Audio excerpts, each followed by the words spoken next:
Peace, family. My name is Vicki Diller for African Diaspora News Channel. Thank you so much for tuning in, family. This came across my desk recently, some footage from actually the 60s, 1968, I believe actually is when this was actually put out. This is Russell Meeks, who was a civil rights protester active in the 1960s. He was involved in the Student Nonviolent Coordinating Committee. For those of you that are watching me, you may know them as SNCC, SNCC. That was the acronym for that. Now, I want to bring this to your attention right now because I want you to watch our dear brother in the face of the most violent beast on the planet, the United States of America. One of the things that sets Black Americans, or foundation of Black Americans, apart is our energy, beloved, because not only did most of us not flee to another country, but we stayed here to fight for our rights, flat-footed, the most formidable adversary, some would argue, on the planet today as it relates to oppression, slavery, and colonialism, by and through also her modern proxies, which are known as members of the West. Yes, watch this clip. 1,000 years ago, there was a Greek philosopher who said that those who do injustice are more harmed than those who receive injustice. And anybody who marched into those white neighborhoods last fall would know from the looks of the hatred and the fear on the white people's faces that they have been more harmed by the way they have treated the Negro race than the Negroes, as badly as they have been harmed, have been treated. And I think that the white race in this country needs this revolution even more than the Negro race needs it. Well, go right ahead, ma'am, yes. My name is Mrs. Elmer Lazar, and my husband and I are 100% for the Negro. I want to state that. In fact, when people say, would you like to have a Negro live next door to you, I said he has a perfect right to. Do you have a Negro next door to you? No, not yet, but I mean, I would really not mind it. However, and I am for the Negro, I want to see him get ahead, but now in regard to what this gentleman said, where is this Negro going to purchase his needs, get his needs? All right, fine. All right, I want to address another remark to Mr. Meek.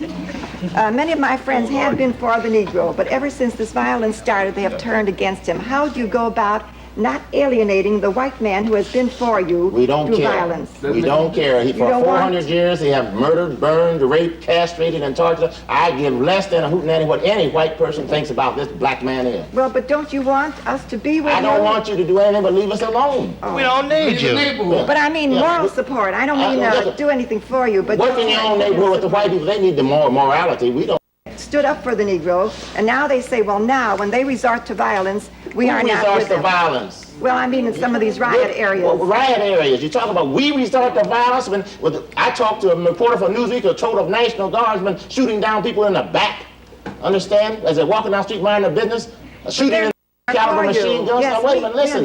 You said about violence. Yeah, I get sick in my stomach when I hear a white person talk about violence. You're the most violent people in the world. You are born on it, you live on it, you're sick with it. You're saturated with it.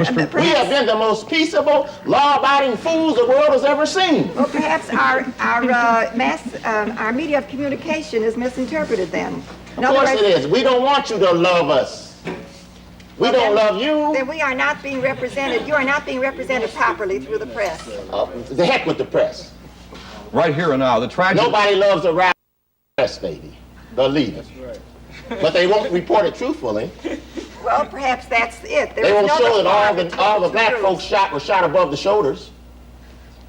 Well, Mr. Meek, here is a lady who is obviously a liberal and wants to help you. I never heard of a liberal. Do you call yourself a liberal? Yes, I do, yes. This is a dilemma that a lot of people have. I'm feeling toward all people, the Negroes, everybody. But the lady, I mean, there's nothing I can do. Yeah. She's paternalistic. And there's no white liberals, there are only black leaders. Show me. Yeah, we want some white John Brown. That's right. All the white John Brown stand up in here. All the white John Brown, they're gonna die with us. Okay, family. Did you see our brother Russell Meeks there? Notice the issues that are very similar. And notice the attitudes of white America that really hasn't changed. Notice that this white woman sat up here with that scarf over her head. Like she just some little docile, some little precious, little demure, little non-threatening Karen talking to the black man that's considered to really in their eyes and some of their eyes to be a beast. She coming across trying to look so gentle and precious, talking real low like she a little girl and stop. Even though she looked like she is in her 60s, she's probably 28 right there. But y'all know how that goes. Y'all know how that goes.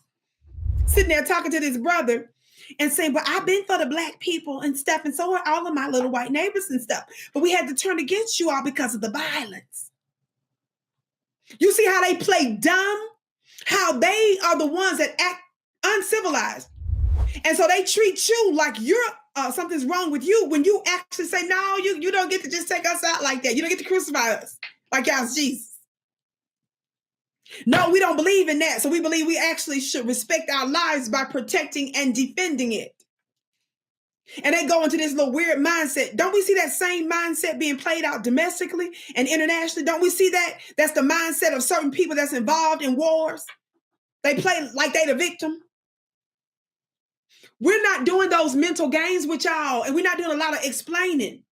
Now, I'm going to continue to bring up footage like this, and I'm going to bring up different areas related to this, because I've talked in times past about the detrimental, not only KKK and other similar white terrorist organizations, but also the WKK, which was an auxiliary of the Ku Klux Klan, which was the white women, actual WKK. And I talked about their history, and actually they were some of the most dangerous and most powerful members of the Ku Klux Klan because of how they caused white supremacy to be inculcated and entrenched in society. You see that being played out just how she was interacting with our brother on live television in 1968. So if you want to know why mainstream media does not bring us on, and why they don't like the Vicki Dillars of the world and alternative media now, because see, they know that even when they open up the doors and they put a whole audience and a host against us, they still lose.